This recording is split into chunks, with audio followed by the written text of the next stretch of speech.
하나님을 갈망하는 교회. 시편 42장 1절에서 2절, 11절 말씀입니다. 하나님이여, 사슴이 쉬는 물을 찾기에 갈급함같이 내 영혼이 주를 찾기에 갈급하니이다. 내 영혼이 하나님, 곧 살아계시는 하나님을 갈망하나니 내가 어느 때에 나아가서 하나님의 얼굴을 배울까? 내 영혼아, 내가 어찌하여 낙심하며 어찌하여 내 속에서 불안해하는가? 너는 하나님께 소망을 두라. 나는 그가 나타나 도우심으로 말미암아 내 하나님을 여전히 찬송하리로다. 할렐루야, 좋은 날입니다. 한국 프로야구 역사에 유일무이한 4할대 타자로 남아있는 백인천 선수가 있습니다. 어느새 70의 나이가 된 그를 최근 한 신문에서 인터뷰한 기사를 읽었습니다. 기라성 같은 강타자들이 많이 나온 한국 프로야구지만 4할대 타자는 백인천 선수 한 명밖에 없어서 물어봤어요. 어떻게 4할대를 칠 수가 있느냐? 그랬더니 이분 대답이, 재능만 놓고 본다면 장효조, 이종범 같은 선수가 자기보다 더 뛰어나다고 생각한다는 겁니다. 그러나 4할대 타율을 치려면은 재능만으로는 부족하고 완전히 야구에 미쳐버리는 중독 상태까지 가야 된다는 거예요. 하루 종일 무의식 속에서도 꿈속에서도 야구만 생각하는, 야구를 안 하면 돈을 위해서도 아니고 명예를 위해서도 아니고 그냥 인생에 야구밖에 없는 중독 상태. 이건 아무나 갈 수 있는 것이 아니라는 것입니다. 하긴 박찬호 선수도 밥 먹을 때도 국그릇 밥그릇을 놓고 인코스 아웃코스로 생각할 정도로 24시간 야구만을 생각한다는 거예요. 일본의 홈런왕 왕정치는 노는 시간에 취미가 이 회초리로 좁쌀 때리기예요. 그 자기 배팅 연습하는 거죠. 이걸 누가 시켜서 하는 것도 아니고 그냥 하는 거예요. 동서양을 막론하고 어떤 분야에서 최고가 되는 사람들의 공통점은 다 똑같습니다. 그 일을 안 하느니 차라리 죽고야 말겠다는 거의 중독에 가까운 열정입니다. 누가 돈을 많이 줘서도 아니고 유명해지고 싶어서도 아니고 그냥 그걸 사랑하는 거예요. 열정, 한자로 쓰면 뜨거운 정신. 저는 우리 새로운 교회 창립 4주년을 맞아서 하나님께서 어떤 말씀을 주실까 하고 기도하던 중에, 사실은 지난 몇 달 동안에 제가 좀 몸도 안 좋고 많은 분들이 쉬라 그러셔서 하나님이 주시는 말씀이 이제 안식과 회복 뭐 이런 건 줄 알았어요. 그런데 하나님께서 이 4주년에 우리 교회 주시는 말씀은 불같은 열정을 회복하라. 하나님을 향한 거룩한 열정을 갈망하라. 저는 그 생각을 해봤습니다. 야구 선수도 4할대를 치려면 중독 상태까지 가야 된다고 하는데, 영성이란 무엇인가? 하나님에게 중독되는 것이다. 은혜를 갈망하는 것이다. 돈 벌기 위해서 목회하는 것도 아니고 유명해지기 위해서 목회하는 것이 아니고 그냥 하나님이 좋아서, 예수님이 좋아서 그냥 깍 가버리는 거예요. 예수님이 좋으니까 어떤 것도 상관치가 않는 거죠. 많은 사람들이 얘기합니다. 뭐 교회가 시설을 갖춰야 되고 뭐 성도들에게 잘 서비스를 해줘야 되고. 제가 사는 데가 이천동인데 우리 이천동에 연예인들이 많이 살아요. 몇 년 전에 아이돌 스타 하나가 우리 집 근처에 살거든요. 새벽기도 가다 깜짝 놀랐어요. 아주 을씨년스럽게 추운 비 내리는 가을 새벽이었는데 그날 새벽기도 가는 사람도 기특하다 생각했는데, 새벽기도가 아니라 그 청소년 애들이 쫙 그 집 앞에 놓여서 밤새 그 아이돌 스타 아침에 나오는 거 얼굴 한번 보려고 기다리는 거 본 적 있어. 세븐일레븐에서 김밥을 먹고 컵라면을 먹으면서 그 멀쩡한 집 애들이, 우리 집애가 거기 안 껴있는 게 감사하지. 애들이 밤새 앉아갖고 길바닥에 앉아가지고, 만약에 우리 교회 중고등부 그런 시설에서 있으라 그랬으면 다 도망갔을 거예요. 열정이죠. 중독된 거죠. 누가 그렇다고 월급 주는 것도 아니고 인권적인 대우해 주는 것도 아니고 그 얼굴 한번 보기 위해서 그냥 깍 하는 거예요. 순식간에 지나가는 아이돌 스타를 향한 그 열정보다도 못한 열정으로 예배드리는 사람이 얼마나 많습니까? 사랑하는 여러분, 오늘 본문 말씀을 보십시오. 목마른 사슴이 시냇물을 찾아 헤매이듯이 내 영혼이 주를 찾기에 갈망한다. 그것이 다윗의 열정이고 하나님은 바로 그것 때문에 다윗을 예뻐하시는 것입니다. 다윗은 단점이 많은 사람이지만 평생 하나님을 향한 뜨거운 열정, 어제의 은혜로 오늘을 살지 않는 그 열정, 더 하나님에게 더 드리고 싶고 더 사랑하고 싶고 더 은혜 받고 싶은 그 갈망함. 예수님께서도 의에 줄이고 목마른 자는 복이 있나니 저희가 배부를 것이라고 했습니다. 의에 줄이고 목마른다는 것은 하나님을 향한 열정입니다. 은혜를 향한 갈망입니다. 적당히 예배드리고 예배를 때워버리고 싶지 않은, 이 예배를 지나고 나면 내가 완전히 부서져 있는, 변해받아 있는, 불을 받아서 나오는 그런 사람이 되기를 원하는 갈망입니다. 그래서 이런 사람은 교회 함부로 선택하지 않습니다. 교회가 가장 중요합니다. 교회는 은혜의 용광로여만 합니다. 하나님을 향한 갈망이 나와야 되는 것입니다. 이런 사람에게 하나님이 채워주십니다. 하나님은 우리가 하나님을 갈망하기를 원하십니다. 예수님이 주신 가장 큰 계명은 주 너의 하나님을 내 마음을 다하고 뜻을 다하고 성품을 다해 사랑하는 것입니다. Love the Lord your God with all your heart and all your soul and all your mind. 한마디로 열정을 가지고 하나님을 갈망하라는 것입니다. 매너리즘에 빠진 예배에 내가 지쳤다. 너의 열정을 원한다. 신앙생활에서 열정을 빼버리면 그것은 메마른 종교가 되어버립니다. 하나님은 우리에게 더 큰 은혜를 갈망하기를 원하십니다. 누가 은혜를 받느냐? 은혜를 갈망하는 사람에게 은혜를 주십니다. 어떤 교회가 부흥하느냐? 부흥을 갈망하는 교회에게 부흥이 옵니다. 누가 기름 부으심을 받느냐? 기름 부으심을 갈망하는 자에게 오는 것입니다. 은혜를 갈망하는 사람에게 하나님은 은혜를 주시고 계시를 주시고 기적과 축복과 부흥을 부어주시는 것입니다. 크리스천은 누구냐? 한마디로 크라이스트 매니악스, 예수에 미친 사람들입니다. 골프에 미친 것보다, 아이돌 스타에 미친 것보다 증세가 훨씬 더 심각하게 미치는 게 바로 은혜 받은 사람들입니다. 중독된 사람입니다. 우리는 밥 먹으면서도 예수님을 생각합니다. 걸어 다니면서도 예수님을 생각합니다. 유행가 가사도 예수님의 나를 향한 러브레터로 듣습니다. 잠자면서도 예수님 꿈을 봅니다. 하늘의 구름을 봐도 예수님의 얼굴을 봅니다. 목사로서 저는 거기서 한술 더 떠서 24시간 교회를 생각합니다. 주님의 몸된 교회를 생각합니다. 설교를 생각합니다. 휴가를 가도 여러분 얼굴이 지나갑니다. 어떻게 하면 더 성령 충만하고 더 은혜롭고 더 재미있고 더 감동과 사랑이 넘치는 교회를 만들까를 고민합니다. 개척한 뒤에는 외부 집회 강의들 90% 사절하고 교회에 딱 붙어 있습니다. 중독이라는 것은, 열정은 집중력이거든요. 그게 너무 좋아서 다른 게 안 보이는 거예요. 팔방미인은 열정이 하나도 없는 거예요. 팔방미인은 하나도 제대로 하는 게 없다고 보면 돼요. 팔방으로 흩어져서. 근데 열정의 사람은 그거밖에 모릅니다. 크리스천은 예수님밖에 모르는 사람입니다. 목사는 그 예수님에 대한 중독 현상이 너무 심각해서 갈 때까지 간 사람이 바로 목사죠. 꾹 찌르면 예수님이 나옵니다. 감자는 어디를 잘라도 감자이듯이 사도 바울은 꾹 찌르면 다 예수가 나옵니다. 저는 한옥 목사를 어디든지 자르면 예수가 나오기를 바랍니다. 그러니까 제 인생이 아주 심플합니다. 하나님을 향한 집중력, 그 열정을 하나님이 어여삐 보시는 것 같습니다. 최근에 저는 미국 LA 지역을 다녀왔습니다. 한인들이 100만 가까이 산다는 그 지역에 너무나 많은 교포교회들이 휘청거리는 모습이 가슴이 아팠습니다. 대부분 교회 역사가 오래돼 가면서 2대, 3대째 담임 목사로 가면서 초창기 교회를 부흥시켰던 그런 영적인 야성, 그 활력이 사라져버리는 것이 참 가슴 아팠습니다. 그들은 모두 한참 부흥하던 시절의 옛날을 그리워하면서 한편으로는 독성과 매너리즘에 빠진 무기력한 신앙생활을 하고 있는 것을 보았습니다. 우리가 자꾸 옛날 얘기하고 있다면, 현재 진행형의 간증이 없다면 열정이 죽어버린 것입니다. 첫사랑을 잃어버린 에베소 교회와 같습니다. 은혜를 향한 이 타오르는 열정을 잃어버리는 그 순간 크리스찬의 교회의 생명력은 시들어가게 되는 것입니다. 목회자 세미나에서 저는 한 목사님의 질문을 받았습니다. 교회가 수적인 성장이 전부는 아니지 않습니까? 작은 교회도 아름다울 수 있지 않습니까? 아마도 그분은 젊은 목사님이었는데 최근 한국 교회에서도 일어나고 있는 대형 교회에 대한 부정적인 인식을 반영하는 것 같았습니다. 대형 교회 이꼬르 재벌 기업 그룹 이런 식으로 많이 보시는 것 같았어요. 그러나 우리는 사회 경제학적인 측면으로 교회를 봐서는 안 됩니다. 교회는 볼 때 성경에서 말하는 시각으로 봐야 됩니다. 성경은 교회는 주님의 몸이라고 말합니다. 생명체라는 거예요. 몸은 자라야 돼요. 작은 교회가 아름답다. 여러분 20살 된 아들이 아직도 기저귀 갈아달라고 앵앵 우는 걸 보고 아름답다고 말하는 부모가 어디 있습니까? 아이가 정상이라면 자라야 합니다.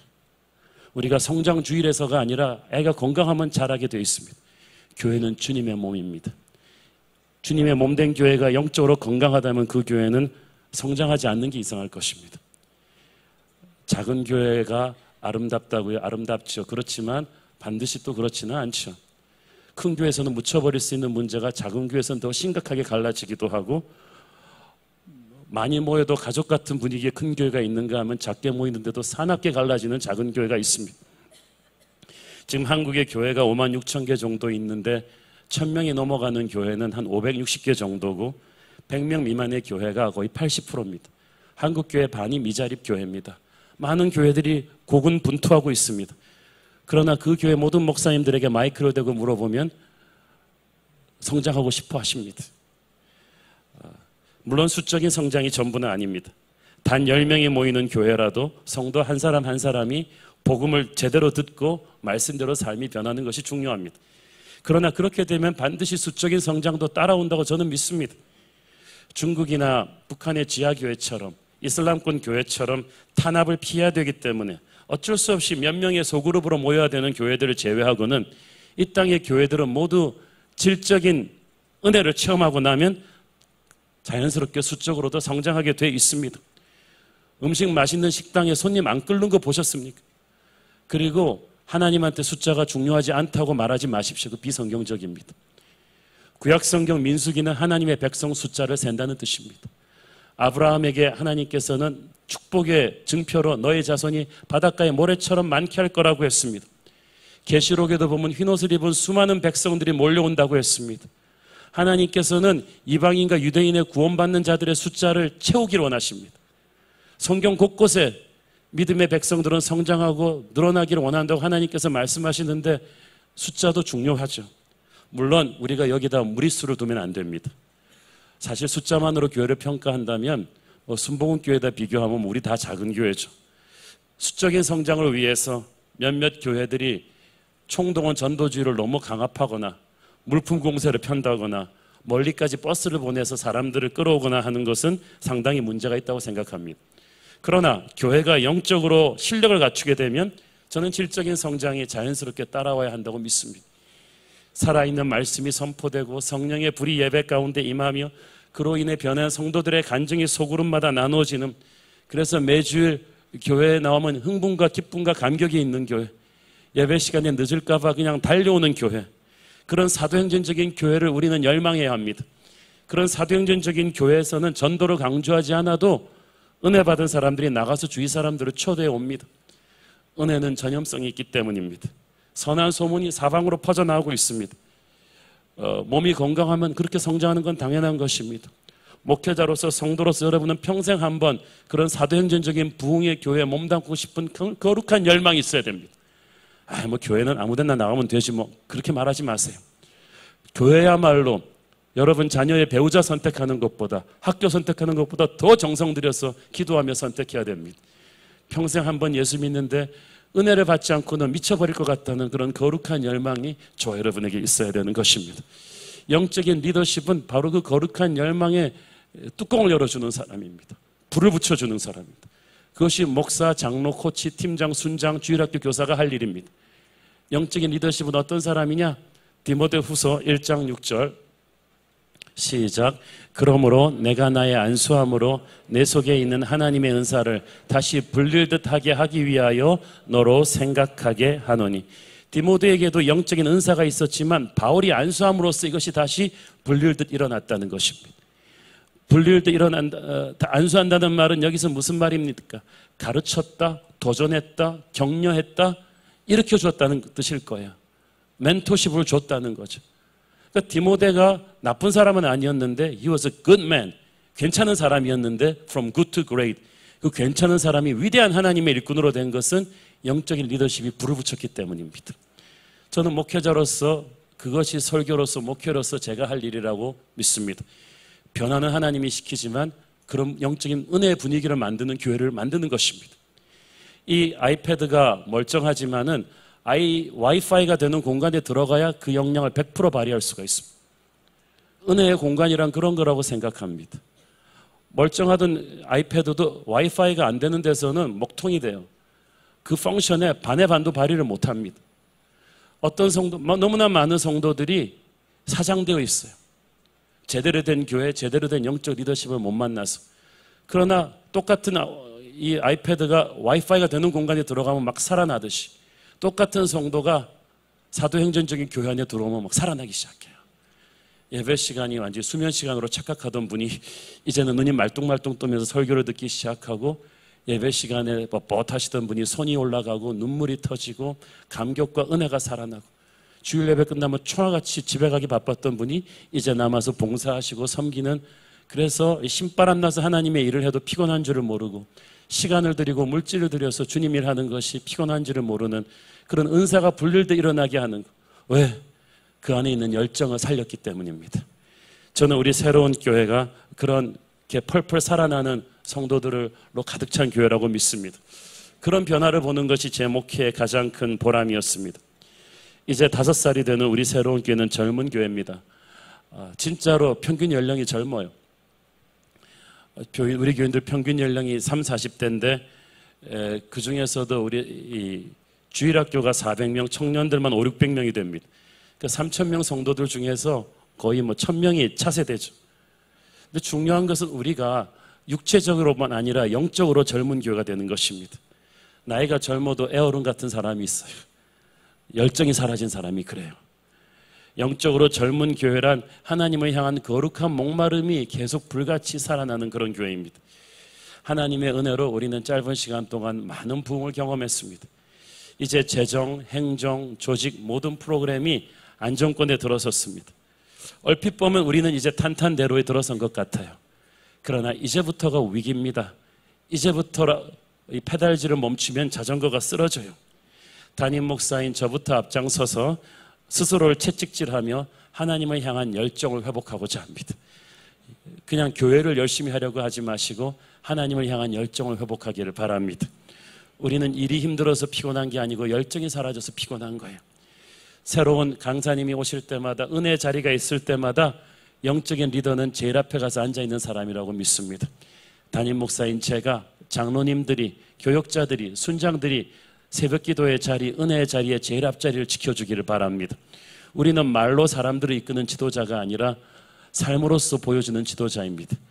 새로운 교회의 창립 멤버들은 목에 힘주고 군기 잡는 사람들이 아니라 지금도 은혜의 자리, 제일 앞자리를 양보하지 않는 하나님을 향한 거룩한 열정의 모범을 보이는 그런 사람 되기를 바랍니다.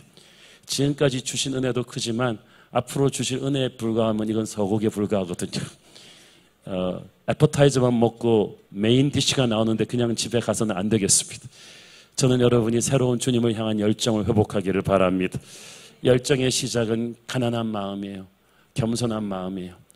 이제 우리는 사람도 많고 재정도 안정적이고 모든 게 안정적이지만 없다고 생각하십시오. 가난한 마음이 바로 밑바닥을 박차고 일어나는 열정을 만들기 때문입니다.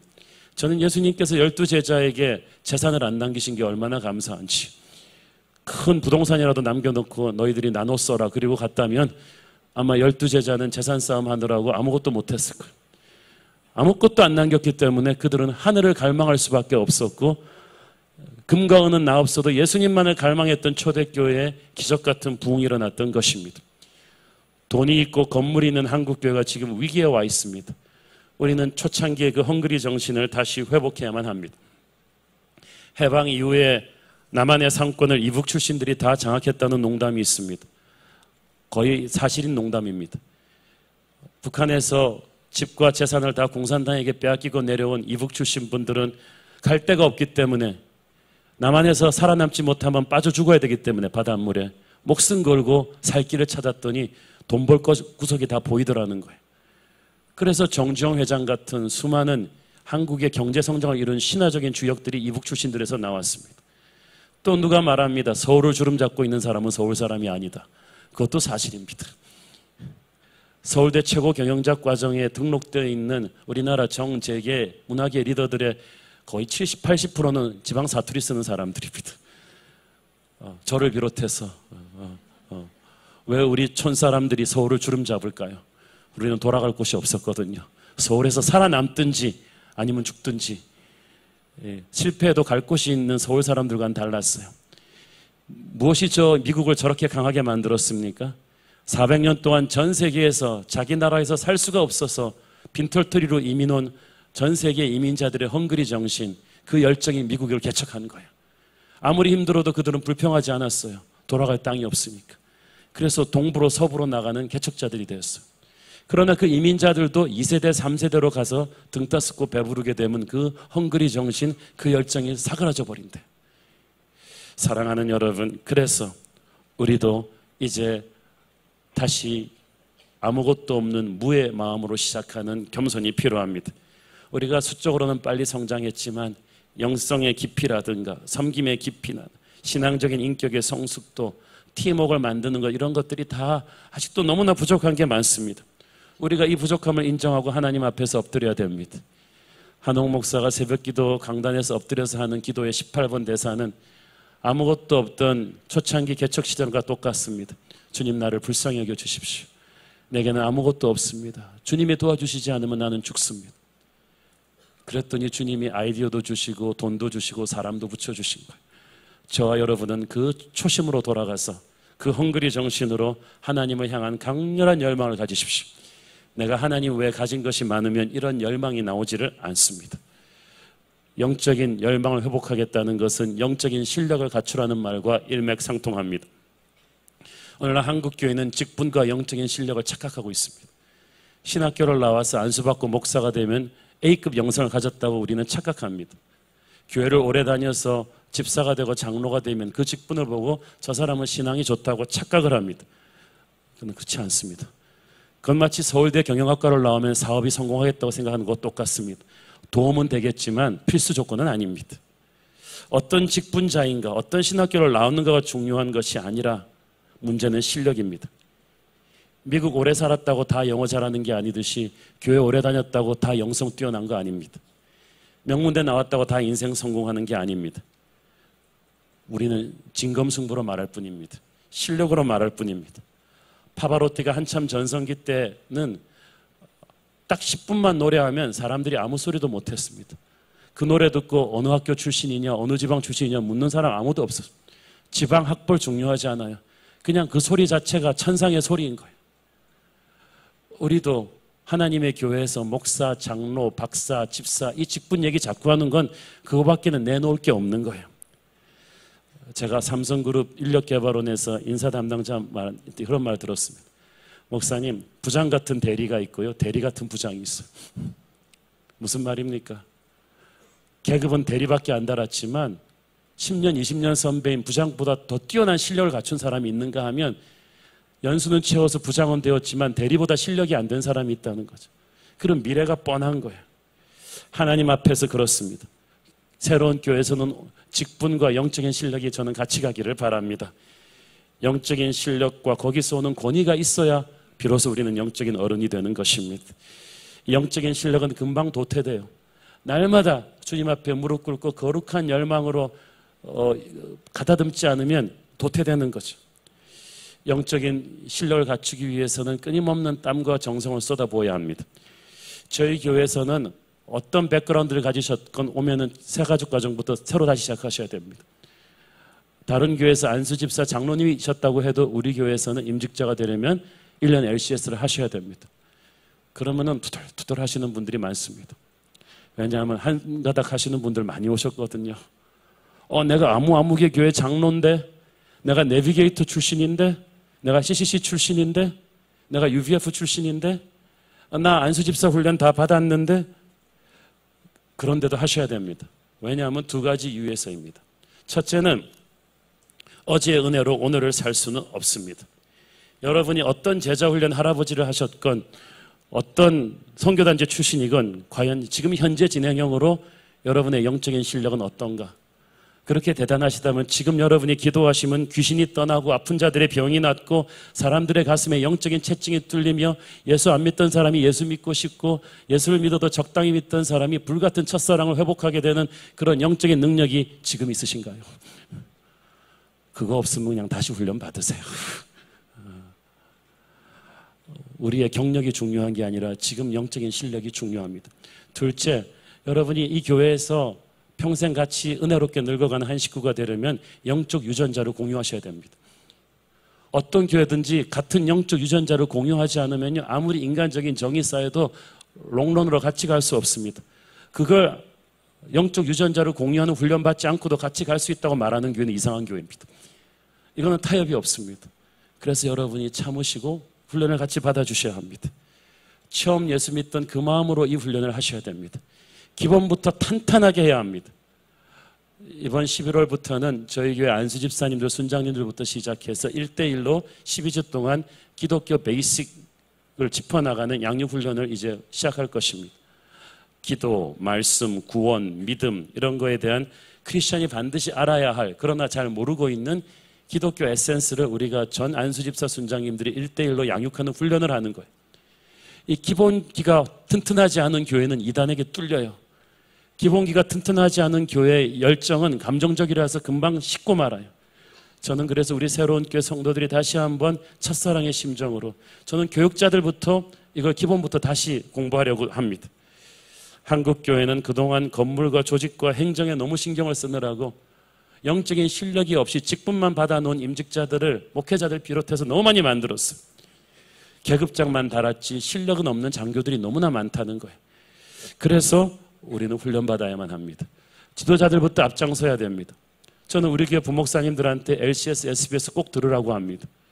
교육자들이 성도들보다 영적인 실력이 없어서는 안 되기 때문입니다. 이 훈련 과정이 고통스럽죠. 많은 걸 희생해야 됩니다. 그런데 영어로 패션이라는 단어가 사실은 예수님의 겟세마네 동산의 그 패션, 거기서 나온 거예요. 고통을 지불해야 됩니다. 이 주님을 향한 열정을 가지면 고통스러운 대가를 지불하고 훈련을 받아야 돼요. 그러면 아름다운 영적인 결실을 맺게 될 것입니다. 지난 금요일 우리 교회 1호 선교사 데이비스 유아름 부부가 이제 목적지인 제2국으로 떠났습니다. 이 부부를 보면은 참 재미있습니다. 데이비스에게는 인도네시아 중국인의 피가 섞여 있습니다. 인도네시아 국적이고 남편은, 아내는 또 미국 국적입니다. 미국에서 둘 다 명문대를 나오고 한국의 대기업에서 남부럽지 않은 생활을 했는데 모든 걸 다 내려놓고 떠나는 모습을 보면서 저는 창립 4주년을 맞이해서 이거는 참 큰 축복이라고 생각합니다. 우리가 걱정이 많이 돼서 이 낯설고 말설은 환경에 어린애기 데려가서 귀찮겠나 하고 괜찮겠나 하고 걱정을 많이 하는데 우리만 걱정하고 본인들은 만사태평이에요. 너무나 기쁘고 편안하게 우리를 위로하고 떠났습니다. 제가 그때 깨달았습니다. 진짜 하나님의 은혜로 떠나는 사람들은 찡그리지 않는구나. 고통스럽게 하지 않는구나. 기쁘게 헌신하는구나. 여러분, 교회 구석구석에서 섬기고 헌신할 때 은혜를 받아서 하나님의 음성을 듣고 헌신하는 사람들은 힘든 일을 해도 찡그리지 않아요. 근데 억지로 하는 사람들은 쉬운 일을 해도 찡그리면서 하죠. 저는 우리 새로운 교회 구석구석에서 온갖 힘든 일을 기쁘게 은혜로 하시는 분들을 축복합니다. 고통 속에서도 절망하지 않는 것은 우리가 이 힘든 과정을 거치면서 하나님을 갈망하는 이 과정에서 우리는 우리 힘으로 할 수 없는 하나님의 기적을 체험하기 때문입니다. 브레이크트루, 하늘의 능력을 다운로드하는 순간을 체험하게 되죠. 훈련은 세미나 하는 것이 아니라 체험하는 거예요. 이 열정을 영어로 또 enthusiasm이라고도 하는데 이건 헬라어로 말하면 하나님이 그 상황 안에 계시다는 것입니다. 하나님을 향한 열정으로 나가는 사람은 그 과정에서 불가능한 상황도 뚫고 나가는 하나님의 능력을 체험하게 되는 것입니다. 기적이 있는 교회. 그래서 교회가 세미나만 하고 학교적으로 교육하면 재미가 없는데 우리는 사도행전적인 기적을 경험하는 교회였어요. 아우리치는 그런 하나님의 음성을 듣고 기적을 체험하는 현장이었습니다. 내 힘이 안 되는 것을 뚫고 나가는 그런 기적을 체험하는 것. 얼마나 놀라운 경험인지 모릅니다. 최근에 유튜브에서 한 동영상을 봤는데 한 2살짜리 정도 되는 꼬마가 엉엉 우는 장면입니다. 자기가 애지중지하는 인형이 죽었다는 거예요. 인형이 죽었어요. 인형이 죽었어요. 그래서 막 우는데 그 인형이요, 죽은 게 아니고 배터리가 나간 거예요. 그런데 이 2살짜리 지능 수준에서는 인형이 죽은 거예요. 근데 그 인형이 살아계실 때는 온갖 걸 다 했나 봐요. 막 오르골 음악도 나오고 막 돌아다니기도 하고 애지중지하던 동무가 죽어버린 거예요. 그러니까 얘는 완전히 자기 엄마 죽었을 때보다 더 서럽게 인형이 죽었어요. 그러면서 막 우는데 이 부모들이 이게 재밌어가지고 동영상을 찍어 놓은 것입니다. 배터리만 넣어주면 된다는 걸 이 아이 수준에서 아직 모르는 거예요. 오늘날 너무나 많은 하나님의 사람들이 절망하고 포기하고 있습니다. 그러면서 찔찔 짭니다. 인형이 죽었어요. 이제 끝났어요. 내 현실은 끝났어요. 그러나 하나님 입장에서는 배터리만 넣어주면 간단한 일입니다. 너는 내게 부르짖으라 내가 네게 응답하겠고 네가 알지 못하는 크고 놀라운 일을 배터리를 넣어줄 것이니라.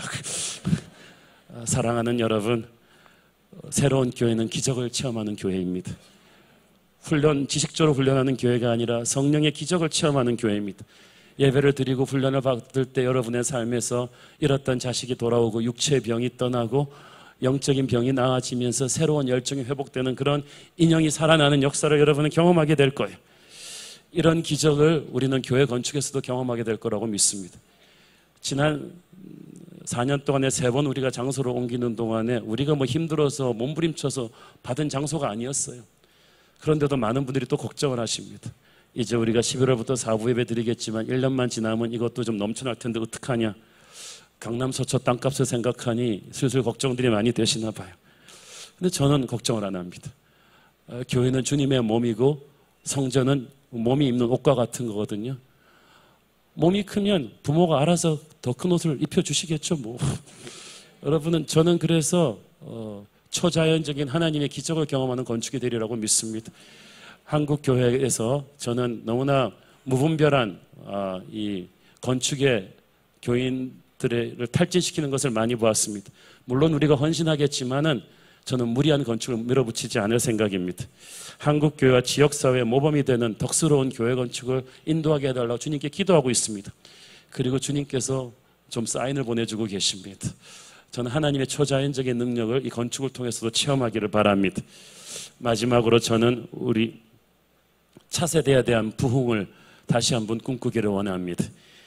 우리 교회 초창기부터 하나님께서는 우리 어른 세대보다 더 큰 부흥을 다음 차세대들에게 부어줄 것이라는 확신을 주셨습니다. 우리에게 준 북한 선교와 열방을 향한 선교를 이룰 것은 우리 세대가 아니라 우리의 다음 세대라는 확신을 주셨습니다. 이번에 우리 유초등부, 유치부, VBS와 중고등부와 대학 청년부 수양회는 정확하게 작년보다 딱 2배씩 늘은 엄청난 수적인 부흥이 있었고, 그리고 거기서도 엄청난 역사가 일어났어요. 저는 우리 아이들이 은혜 받는 게 겁납니다. 주일학생, 대학 청년 합쳐서 1000명, 전체 교회 3000명의 3분의 1이 되는 이런 젊은 이들의 열기를 하나님이 주신 것은 우연이 아닙니다. 특히 우리 교회 고등부 학생들이 몇 달 전부터 주일 오후 늦게까지 30명 정도가 제자 훈련을 시작했습니다. 이건 기적입니다.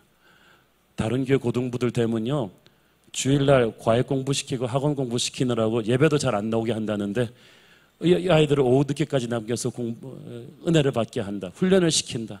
저는 이 아이들이 과외 공부하는 애들보다 훨씬 뛰어난 이 시대의 다니엘이 될 거라고 믿습니다. 저는 그래서 앞으로도 차세대 교육과 청년사역에 우리 교회의 모든 자원을 아낌없이 쏟아부을 생각입니다. 사랑하는 여러분, 너무나 큰 은혜와 부흥으로 성장한 이 4주년 되는 오늘, 저는 여러분과 함께 다시 한번 초심으로 돌아가서 새로 시작하고 싶습니다. 교회 창립 초창기부터 저와 함께 해주셨던 장로님들과 안수 집사님들 여러분, 다시 한번 일어나 빛을 발합시다. 열정을 보여줍시다. 딴 거 아닙니다. 새벽 기도의 자리, 은혜의 자리, 예배의 자리에 우리 초창기 멤버들이 다시 한번 달려나와서 제 앞자리에 앉아서 불을 지핍시다. 그래서 새로운 성도들에게 있어서 초창기 멤버들이 군기 잡는 사람들이 아니라 가장 뜨겁게 영적으로 열망하는 한옥 목사는 항상 은혜의 자리 제일 앞에 앉아있기를 원합니다. 그때 이 새로운 교회는 변하게 될 것입니다. 지도자가 변하는 것만큼 팔로워들이 따라오게 될 것이고, 부모 세대가 영적인 열망을 가지면 차세대도 영적인 열망을 갖게 될 것입니다. 우리 새로운 교회 부어주실 새로운 시대의 부흥을 갈망합시다. 기도하겠습니다. 사랑하는 아버지, 은혜를 감사합니다. 지난 4년 동안에 하루하루 주님 앞에 떨며 매달리며 수많은 영적 공격을 견뎌가며 수많은 성도들의 사랑과 격려와 힘을 합쳐 우리가 여기까지 왔습니다. 이제 한국교회 전체가 주목하는 서울 시내 강남 한복판에서 잊을 수 없는 부흥의 역사를 우리 시대의 사도행전을 써왔습니다. 이제 다시 주님 앞에 엎드리오니 새로운 부흥의 역사를 쓰게 하여 주시옵소서. 다시금 겸손하게 가난한 마음으로 불같은 열정으로 주님을 갈망하는 교회 되게 하여 주옵소서. 예수님의 이름으로 기도했습니다. 아멘.